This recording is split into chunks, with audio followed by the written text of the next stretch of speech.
रात के करीबन 2 बजे नैनीताल से कुछ 20 किलोमीटर दूर काठगोदाम रेलवे स्टेशन पर दिल्ली से आने वाली एक ट्रेन ने ब्रेक लगाया।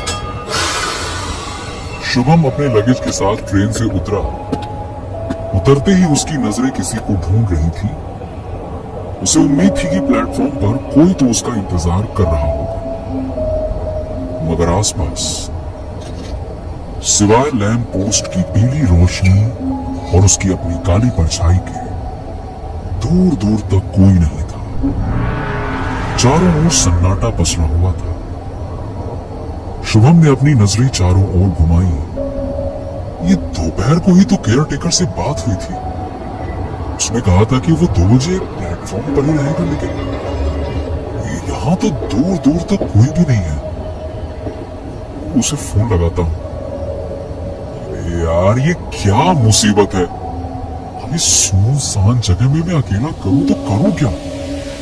शुभम के कदम स्टेशन के बाहर जाने वाले गेट की ओर मुड़ गए। वैसे शुभम की उम्र कुछ 28 साल की है। सिविल इंजीनियरिंग करने के बाद नैनीताल में उसकी नई पोस्टिंग हुई है। उसे जल्दी से जल्दी नैनीताल पहुंचकर ज्वाइनिंग करनी है। यार यहां भी कोई नहीं है। स्टेशन के बाहर भी चारों तरफ वीरानी छाई हुई थी। गुस्से में तमतमाते हुए शुभम ने अपनी जेब से सिगरेट निकाली। उसने अपने मुंह में सिगरेट दबाई ही थी कि तभी किसी ने अपना हाथ उसकी पीठ पर रखा। शुभम ने चौंक कर पीछे की ओर देखा तो सामने लाल रंग का मंकी कैप पहने एक नाटे कद का आदमी उसे घूरे जा रहा था। शुभम बाबू। विजेंद्र के सामने के दांत नहीं थे और उसकी एक आंख में मोतियाबिंद था। जी मैं ही विजेंद्र हूँ। शुभम का गुस्सा एकाएक फूट पड़ा। ये क्या तरीका है? कितनी देर से मैं यहाँ ठंड में खड़ा हूँ। कहाँ थे तुम? जी मैं तो आपको प्लेटफॉर्म पर ही ढूंढ रहा था, आप कहीं दिखे ही नहीं। आप आइए इस तरफ, गाड़ी खड़ी है। हवा बहुत तेज है, आपको ठंड लग जाएगी। लाइए मैं आपका सामान ले लूं। लाइए। शुभम ने बहस करने की बजाय गाड़ी के अंदर जाना ही ठीक समझा, क्योंकि ठंड भी बहुत ज्यादा थी। दोनों गाड़ी में बैठ गए। विजेंद्र ने गाड़ी स्टार्ट की और सन्नाटे को चीरते हुए वहां से निकल गए। शुभम की आंखों में नींद झलक रही थी। उसने अपनी आंखें बंद की और सो गया। विजेंद्र ने अचानक से ब्रेक लगाया। शुभम हड़बड़ाकर उठ गया। उसके ठीक सामने लिखा था बंगला नंबर 36।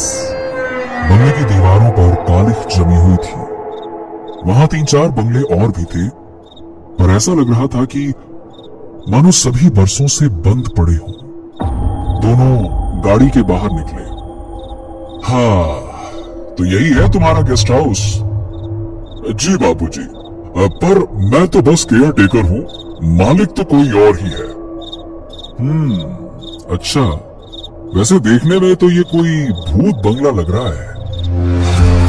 विजेंद्र ने एक जंग लगे ताले को खोला और दरवाजे को जोर से धक्का मारकर खोला और अंदर की बत्ती जला दी। शुभम भी उसके साथ अंदर आया। उस बंगले के अंदर की दीवारें भी काली पड़ चुकी थी। कमरे से एक अजीब सी बू आ रही थी, मानो यहां सालों से कोई आया ही नहीं। कमरे के कोने में कुछ जली हुई कुर्सियां रखी थी। शुभम ने विजेंद्र से पूछा, ये कैसा गेस्ट हाउस है? सारी दीवारें काली क्यों हो गई हैं?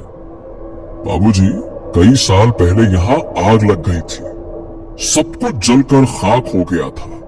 उसके बाद यहाँ रंगाई पुताई कभी नहीं हुई, तो पड़ा है ऐसे। आग? कैसे? जी वो शॉर्ट सर्किट हो गया था, पर अब घबराने की जरूरत नहीं है, अब सब ठीक है।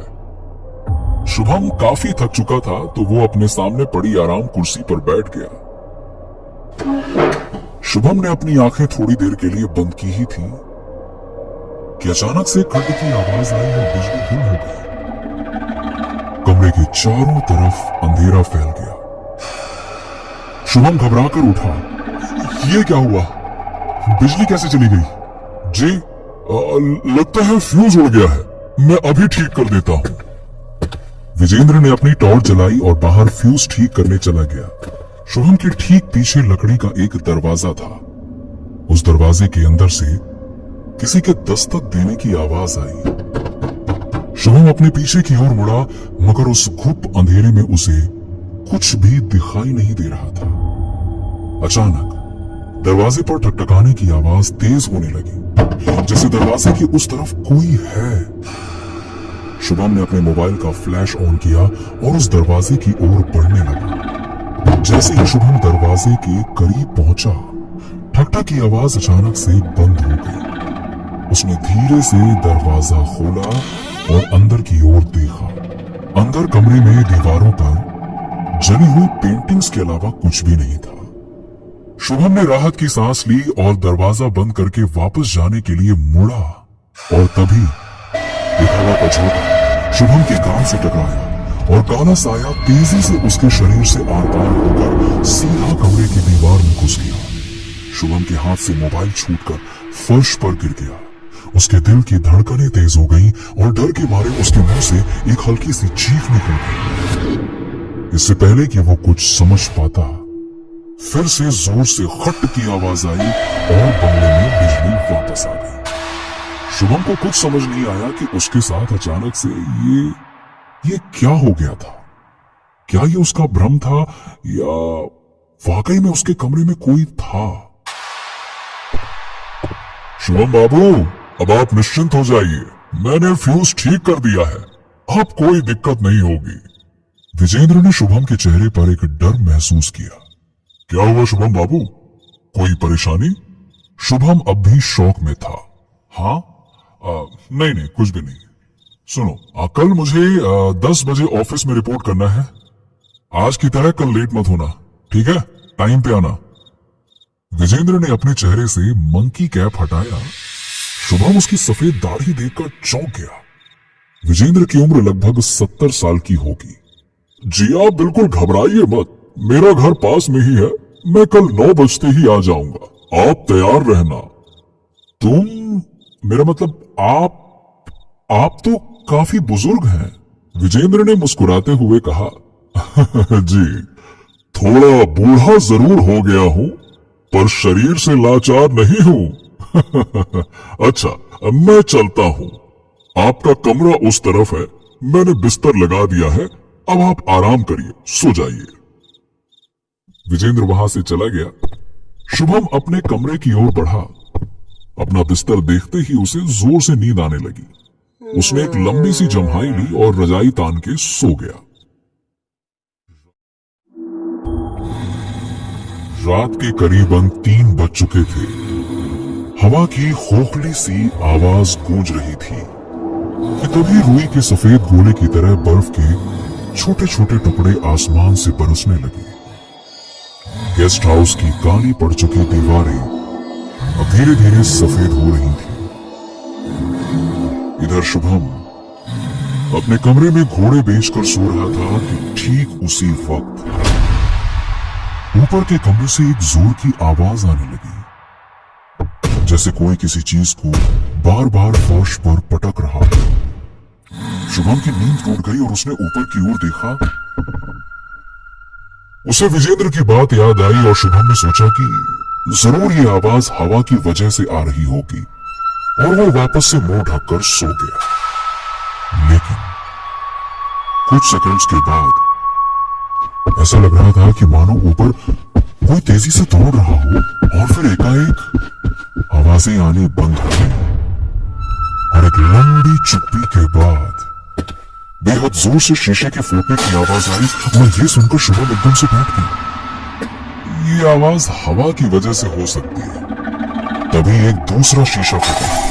शुभम तेजी से रजाई से बाहर निकला और ऊपर के कमरे की ओर बढ़ने लगा। ऊपर जिस कमरे से आवाज आ रही थी, उसके दरवाजे पर एक पुराना जंग लगा ताला लगा था। उस ताले पर एक मोटा लाल रंग का धागा बंधा हुआ था और अंदर से अभी चीजों के गिरने की आवाज लगातार आ ही रही थी। शुभम ने सोचा कि ताला बाहर से लगा हुआ है और अंदर से जोर की आवाजें आ रही, इसका मतलब जरूर कोई अंदर बंद है। शुभम डरा हुआ जरूर था, पर इस बार उसने हिम्मत जुटाई और कहा, कौन है अंदर? जवाब दो। तुम अंदर कैसे आए? सिवाय टूटने गिरने की और कोई आवाज नहीं आई। देखो, अगर तुम्हें कोई हेल्प चाहिए तो मुझे बताओ, मैं तुम्हारी मदद करूंगा। शुभम के मुंह से हेल्प शब्द निकलते ही सारी आवाजें एकदम से बंद हो गई और कुछ सेकंड्स के लिए खामोशी छा गई। और फिर अचानक ताला और वो लाल धागा खुद ब खुद खुलकर नीचे गिर गया। शुभम हड़बड़ाकर कुछ कदम पीछे हट गया। अब शुभम हैरान था कि आखिरकार ये सब कुछ हो क्या रहा है। अगर कमरे में कोई है तो वो कुछ बोलता क्यों नहीं? एक लंबी सांस ली शुभम ने और फैसला किया कि वो खुद कमरे के अंदर जाकर तहकीकात करेगा कि आखिरकार अंदर ऐसा क्या है। शुभम ने दरवाजा खोला और धीरे से कमरे के अंदर घुस गया। वहां घुप अंधेरा छाया हुआ था। शुभम ने दीवार पर अपना हाथ फेरा। उसे स्विच बोर्ड मिल गया। उसने स्विच दबाया और कमरे में बल्ब जगमगाने लगा। शुभम ये देखकर हैरान था कि अंदर तो कोई भी नहीं था और ना ही कोई शीशा बिखरा पड़ा था। बाकी कमरों की तरह इस कमरे की दीवारें भी काली पड़ चुकी थीं। कमरे के एक कोने में जला हुआ पालना था और दूसरे कोने में जली हुई अलमारी। शुभम जैसे ही आगे बढ़ा उसके पैरों से एक गेंद टकराई। शुभम ने झुककर उस गेंद को उठाया। वो गेंद को देख ही रहा था कि अचानक से वो गेंद उसके हाथों से निकलकर दीवारों से टकराने लगी और फिर एक जोर की आवाज के साथ बल्ब उसके हाथ फूट गया और फिर से कमरे में घुप अंधेरा छा गया। शुभम का दिल जोर जोर से धड़क रहा था। वो डर के मारे तेजी से दरवाजे की ओर लपका पर दरवाजा धड़ की आवाज के साथ एकदम से बंद हो गया और ताला फिर से दरवाजे पर अपनी जगह लटक गया। शुभम ने दरवाजा खोलने की बहुत कोशिश की लेकिन वो असफल रहा। शुभम उस कमरे में अब कैद हो चुका था। उसे कुछ समझ नहीं आ रहा था कि वो करे तो करे क्या। उसने वापस अपने मोबाइल का फ्लैश लाइट ऑन किया। ठीक उसी वक्त अलमारी से किसी के सिसकने की आवाजें आने लगी। शुभम घबराते घबराते अलमारी की ओर बढ़ने लगा और इस कड़कड़ाती ठंड में भी शुभम के माथे पर पसीने की बूंदें उभर आई। कौन है? अंदर कौन है? कौन है अंदर? सिसकने की आवाज और तेज हो गई। शुभम ने अपने कांपते हाथों से अलमारी का दरवाजा खोला तो उसने अंदर देखा शेल्फ पर एक बच्चा कोहनी में अपना मुंह छुपाए रो रहा था। उसकी गोद में स्नोमैन का एक फटा पुराना सा सॉफ्ट टॉय था। शुभम की आंखें फटी की फटी रह गई। उसने अपने आप को संभालते हुए कहा, कौन हो तुम और अंदर क्या कर रहे हो? तुम ठीक तो हो ना? बच्चे ने रोना बंद किया। उसने अपना चेहरा धीरे धीरे ऊपर उठाया और शुभम की ओर मुड़ा। वो बच्चा कुछ 10 से 12 साल का होगा। उसने टूटी हुई आवाज में कहा, हेल्प। शुभम उस बच्चे का हाथ थामने ही वाला था कि अचानक से उस बच्चे के हाथ से लंबे नाखून निकले। ये देखकर तो शुभम का कलेजा बाहर आ गया। इससे पहले कि वो कुछ सोच पाता उस बच्चे ने अपनी नाखून शुभम के हाथों में गड़ा दिए। शुभम की चीख निकल गई और वो वही चक्कर खाकर गिर गया।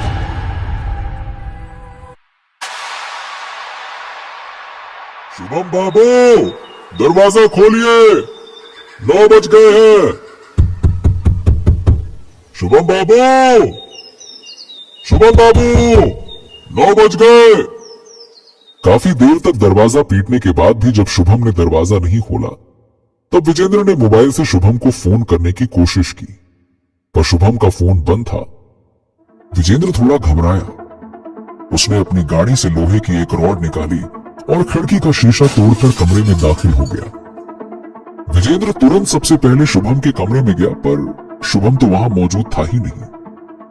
विजेंद्र की नजर धीरे धीरे ऊपर के कमरे की ओर गई। उसके माथे पर शिकन पड़ गई। हे भगवान, कहीं वो ऊपर तो नहीं?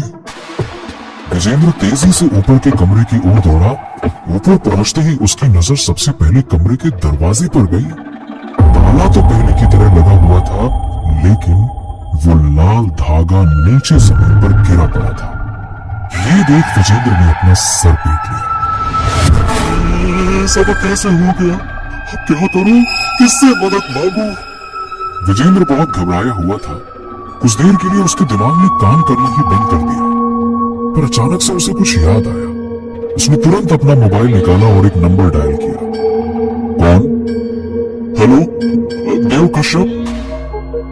हाँ, बोल रहा हूँ। आप कौन? देखिए, मेरा नाम विजेंद्र है और मैं इस वक्त बहुत बड़ी मुसीबत में हूँ। मैं जानता हूँ कि आप आत्माओं को काबू करते हैं। मैं आपको एड्रेस भेज रहा हूँ, आप प्लीज जल्दी से यहाँ आ जाइए, किसी की जान खतरे में है। ओके, मैं आ रहा हूँ। नैनीताल की वादियों में देव अपनी जीप चलाते हुए विजेंद्र के दिए हुए पते की ओर बढ़ा जा रहा था। हवा अब भी तेज थी और बर्फ हवा में तैरती हुई रुई के नन्हे गोलों की तरह धरती पर बरस रही थी।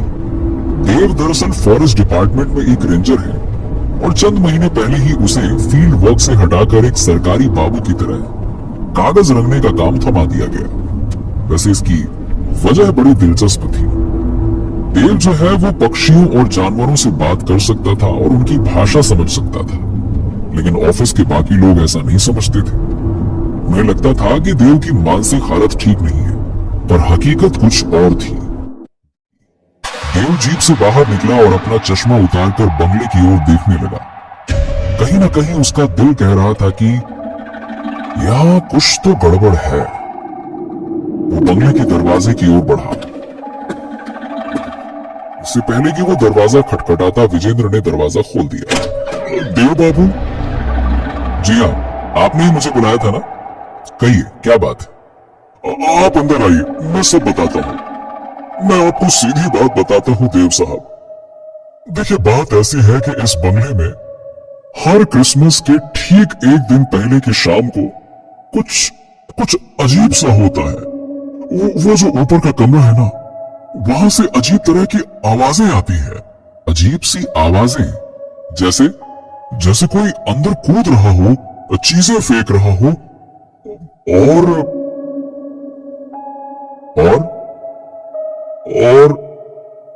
और यहां से क्रिसमस के एक दिन पहले 2 लोग गायब हो चुके हैं। गायब हो चुके हैं? मतलब? जी वो मतलब कि देखिए, आज तक तो कोई नहीं जानता कि वो कहाँ है। तो आपने पुलिस स्टेशन में मिसिंग शिकायत नहीं लिखवाई? लिखवाई थी ना, लेकिन पुलिस वालों को भी कुछ पता नहीं चला। अच्छा, तो आप चाहते हैं कि मैं उन दोनों का पता लगाऊं? जी देखिए, उनको गायब हुए तो 5 साल हो गए हैं। तो फिर आज आपने मुझे यहाँ क्यों बुलाया है? क्योंकि कल एक आदमी और गायब हुआ है। क्या? जवान लड़का था साहब, आज नैनीताल में उसकी ज्वाइनिंग थी। आज सुबह मैं उसे लेने आया तो उसने दरवाजा नहीं खोला। मैं किसी तरह से अंदर गया तो देखा कि वो अपने कमरे में नहीं है। आसपास भी ढूंढा, लेकिन कुछ पता नहीं चला। मैं जानता हूँ ये उसी बुरी आत्मा का काम है। प्लीज कुछ कीजिए साहब, वो बेचारा अभी नौजवान लड़का है। जब आपको मालूम था कि क्रिसमस से एक दिन पहले ऐसा 2 बार हो चुका है, तो फिर आपने उसे यहाँ रुकने ही क्यों दिया? क्योंकि मुझे लगा अब सब ठीक हो गया है। जब पुलिस भी कुछ नहीं कर पाई, तो मैंने एक तांत्रिक को यहाँ पे बुलाया। उसने कुछ मंत्र पढ़े और ऊपर वाले कमरे में ताले पर एक लाल धागा बांध दिया। अब 5 साल हो गया तो मैंने सोचा कि सब ठीक है, लेकिन देव साहब, मैंने यहाँ सुबह देखा वो लाल धागा गायब था। चलिए वो कमरा देखते हैं। देव और विजेंद्र ऊपर की ओर जाने वाली सीढ़ियां चढ़ने लगे। देव बड़ी ही बारीकी से घर के हर कोने का मुआयना कर रहा था। उसके मन में एक साथ कई सारे सवाल चल रहे थे। उसने विजेंद्र से पूछा, इस बंगले के बारे में कुछ बताओ, इसका मालिक कौन है? कोई अल्बर्ट साहब है, सालों से यहाँ नहीं आए, लंदन में ही बसे हुए हैं। उनके बारे में ज्यादा कुछ नहीं जानता। अब मैं तो कभी मिला भी नहीं हूं साहब। इस बंगले की रखवाली करने के लिए हर महीने वेतन मिल जाता है, बस। वैसे तो यहाँ कोई नहीं आता, लेकिन कभी कोई गेस्ट आ गया तो कुछ पैसे मिल जाते हैं, बस। देव और विजेंद्र के कदम ऊपर वाले कमरे के दरवाजे के सामने रुक गए। देव ने उस दरवाजे को बड़े गौर से देखा। उसने अपनी आंखें बंद की। ये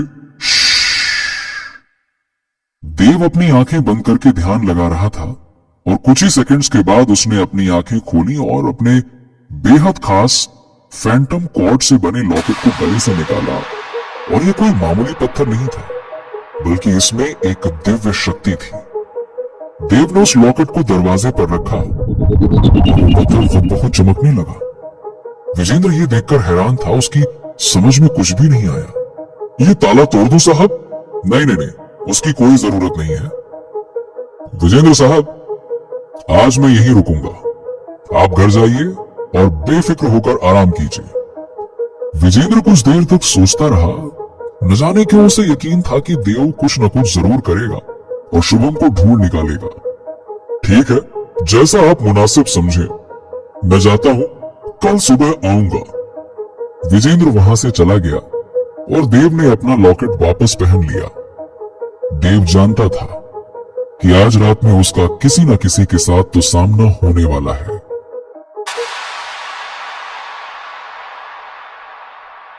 आधी रात बीत चुकी थी। बाहर अब भी बर्फ पड़ रही थी और तेज हवा के झोंके बंगले की खिड़कियों से टकरा रहे थे। देव ठीक उसी बिस्तर पे आंखें मूंद कर लेटा था जहां पिछली रात को शुभम सोया था। अचानक से कमरे में एक बिल्ली के रोने की आवाज आई। देव ने तुरंत अपनी आंखें खोली और उसकी नजर अंधेरे में चमक रही दो आंखों पर गई। काले रंग की वो बिल्ली जैसे देव को कुछ बताना चाह रही थी। तभी ऊपर के कमरे से गेंद के पटकने की आवाज आई। बिल्ली झट से कमरे से बाहर भाग गई और आवाज धीरे धीरे तेज होने लगी। देव समझ गया कि ऊपर के कमरे में किसी की आत्मा जाग उठी है। देव ने बिस्तर से उतरकर टॉर्च चलाई और ऊपर की ओर जाने लगा। जैसे ही देव दरवाजे के पास पहुंचा, आवाजें अचानक से आनी बंद हो गई और पूरे बंगले में सन्नाटा सा छा गया। और तभी अचानक से दरवाजे पर लटका था अपने आप खुलकर जमीन पर गिर गया। देव के चेहरे पर कोई भाव नहीं थे। उसने एक गहरी सांस भरी और कमरे के अंदर दाखिल हुआ। देव ने बल्ब का स्विच ऑन किया। कमरे में रोशनी फैल गई, लेकिन कुछ ही सेकंड्स के बाद एक जोर का धमाका उस कमरे में अंधेरा वापस फैल गया। देव ने टॉर्च की लाइट कमरे के चारों ओर दौड़ाई। फर्श पर एक गेंद लुढ़कते हुए कमरे के एक कोने में जाकर रुक गई। सिवाय उस गेंद चढ़ी हुई कुछ तस्वीरों और अलमारी के वहां किसी और का नामो निशान तक नहीं था। जैसे ही वो अलमारी के पास पहुंचा, उस पत्थर की रोशनी तेज हो गई। मैं जानता हूं कि तुम अंदर हो। मैं तुमसे सिर्फ बात करने आया हूं। जवाब दो, कौन हो तुम और इस घर में क्या कर रहे हो?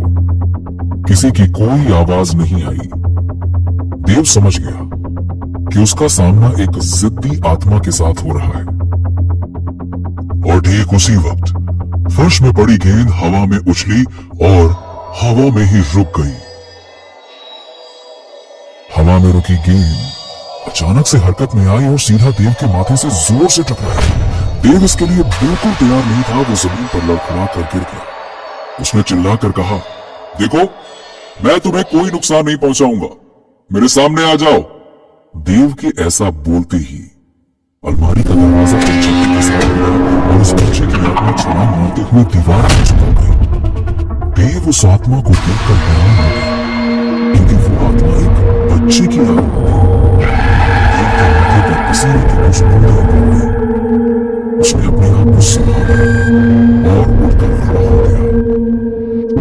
देव और उस बच्चे की आत्मा एक दूसरे को घूरती रही।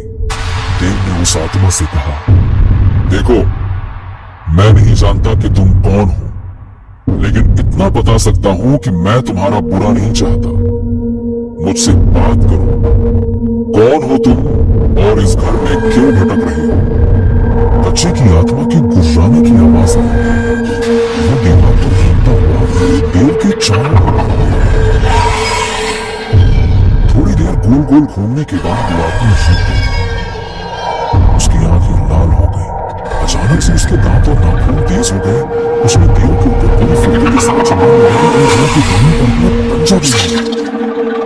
देव के कानों पर छोटा सा निशान पड़ गया जिससे कि खून रिसने लगा। बच्चे की आत्मा ये करने के बाद तुरंत वापस से दीवार से चिपक गई। देव को बहुत जोर का गुस्सा आया, लेकिन उसने अपने जज्बात को काबू करते हुए आत्मा से कहा, देखो देखो बेटे, मेरी बात ध्यान से सुनो। मैंने कहा ना तुमसे, मुझसे घबराने की जरूरत नहीं है। इससे पहले कि देव अपनी बात पूरी कर पाता, उस बच्चे की आत्मा ने उस पर एक बार फिर से वार किया। पर इस बार देव तैयार खड़ा था। देव ने छलांग मारते हुए उस बच्चे के हमले से खुद को बचाया और तुरंत अपना लॉकेट निकालकर उस बच्चे की आत्मा के सामने कर दिया। पत्थर की तेज रोशनी बच्चे की आत्मा की आंखों से टकराई। उसकी आंखें चौधी आ गई। वो जोर जोर से चिल्लाने लगा और उल्टे पांव तेजी से अलमारी के पीछे जाकर छुप गया। एक बार फिर से बंगले में खामोशी छा गई। देव थोड़ी देर के लिए फर्श पर पड़ा रहा। उसने अलमारी की ओर देखा और अपने आप को संजो कर उठ खड़ा हुआ। उसने पत्थर को अपनी मुट्ठी में बंद कर लिया। धीरे धीरे देव के कदम अलमारी की ओर बढ़ने लगे। जैसे जैसे देव अलमारी के नजदीक बढ़ रहा था, बच्चे की आत्मा की गुर्राने की आवाज भी तेज हो रही थी। देव अलमारी के सामने आकर रुक गया। गुर्राने की आवाज बहुत तेज आ रही है, मानो वो आत्मा बेहद गुस्से में हो। देव ने प्यार से बच्चे को पुचकारते हुए कहा, चलो बाहर आ जाओ, आ जाओ, आ जाओ, आ जाओ। मैं यहां तुम्हारी हेल्प करने के लिए ही आया हूं। आ जाओ, मेरे सामने आओ। ठीक पहले की ही तरह हेल्प शब्द सुनते ही बच्चे का गुर्राना बंद हो गया। कुछ सेकंड्स के बाद में बच्चे की आत्मा ने हल्के से अपना सिर अलमारी की ओट से बाहर निकाला। देव उसकी ओर देखकर मुस्कुराया। वो आत्मा अभी भी सहमी हुई थी। देव ने उसे पुचकारते हुए कहा, आ जाओ बच्चे, बाहर आओ बेटे, आ जाओ, मेरे पास आओ, कुछ नहीं होगा, मेरा यकीन करो, आ जाओ, आ जाओ। बच्चे को न जाने क्यों देव की बातों पर भरोसा हो गया।